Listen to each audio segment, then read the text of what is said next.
नमस्कार, आज आपण बनवणार आहोत लाल टोमॅटोची चटणी। त्यासाठी लागणारी सामग्री बघा। लाल टोमॅटो, कोथिंबीर, लसूण, जिरे, पुदिना, बेडगी मिरची, चवीनुसार मीठ आणि अर्धा लिंबू। तेलामध्ये लसूण भाजून घेऊ। बेडगी मिरची ही आपण भाजून घेऊ।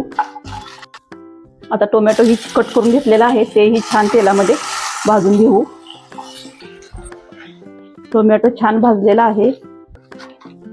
आता आपण बेडगी मिरची भाजलेला लसूण, पुदिना, कोथिंबीर, जिरे, चवीनुसार मीठ हे सर्व आता खलबत्त्यामध्ये बारीक करून घेऊ।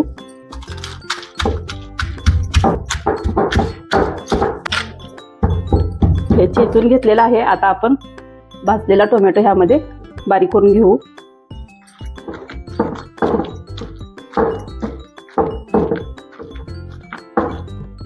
लिंबू अर्धा पिळून घेऊ आपण ह्यामध्ये।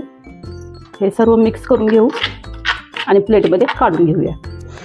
अशा पद्धतीने आपली लाल टोमॅटोची चटणी तयार झालेली आहे। धन्यवाद।